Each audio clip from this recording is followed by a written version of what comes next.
Every company acquired by a private equity will go through a 4-step process. Step 0, company assessment. Step 1, foundations. Step 2, real ROI improvement. Step 3, growth. But the amount of resource and time that we are going to invest in each step depends on the value strategy.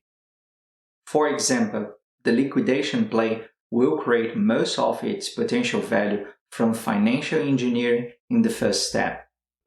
The orphan company play will focus on step 2, improving the real ROI of its lazy assets.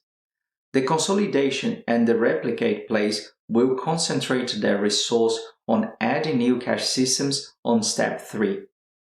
It doesn't matter the company's size or the industry. Every company will go through the 4-step process. Remember, don't jump steps. Every step is important in the value creation process.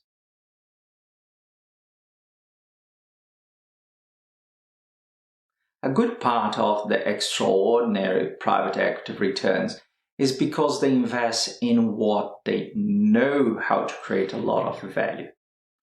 This is why private equity will deeply assess every potential company before they acquire it. The company assessment is a pre-acquisition step. It is where everything will be assessed and planned. It starts by understanding the company and how it creates value. From this initial understanding, the private equity will create the company cash system structure. It will also assess each individual free cash flow, the minimum required capital, its real ROI, and most importantly, its potential real ROI. Based on this information, private equity will identify the best group of strategies to create value. Private equity will formulate a value concept and the play, the series of actions that will capture the potential company value. If the acquisition is approved by the investment committee, the private equity value team will start the process with the value workshop, where the action plan will be agreed upon by the company executive team, board of directors, and the private equity value team. Remember, private equity doesn't play roulette. They plan and execute.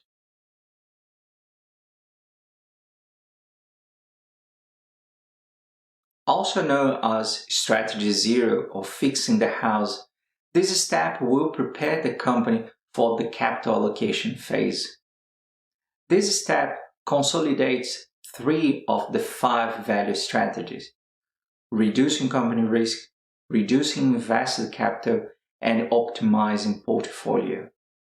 Private equity has 2 goals here: to bring the knowledge necessary to make good capital allocation decisions, and to create additional capital to be allocated during the next 2 steps.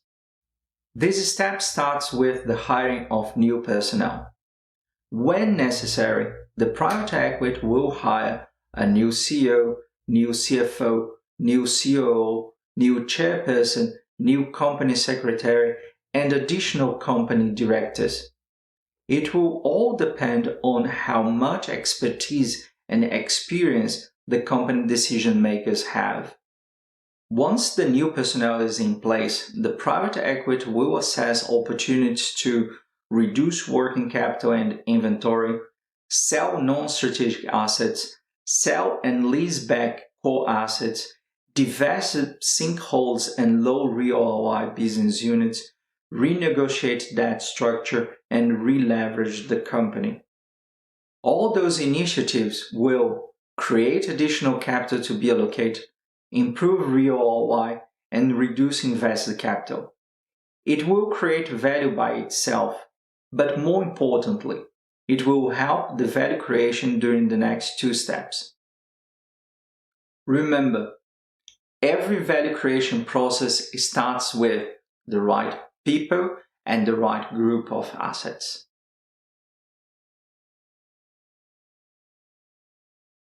Now that the capital creation phase is over, the private equity will allocate the capital into the best investment option available. The private equity has two options: to improve the current cash systems or to add new cash systems. Unlike step 1, steps 2 and 2 are not a one-off effort, and they will be used continuously. In each allocation phase, the private equity will decide if they will improve or add. Sometimes improving the current cash systems will be the best option, and sometimes adding will be the right decision. However, even if the general strategy is focused on adding new cash systems, it is a mistake to jump to step 2 and rush to step 3. A well-designed step 2 will create value and help create even more value on step 3. It is also a mistake to oversize step 2. Big transformations are expensive and cause disruption. A well-designed step 3 will identify the company diamonds, the small improvements that will unlock most of the potential value. Remember, the goal is to find high-return investment opportunities.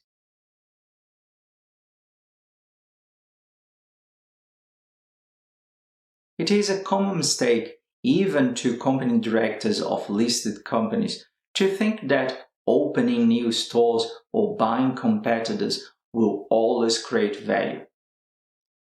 It is far from the truth. Private equity will always have a growth plan, even if the value strategy is focused on steps 1 and 2. Growth will always amplify the value captured in the previous steps. But be careful.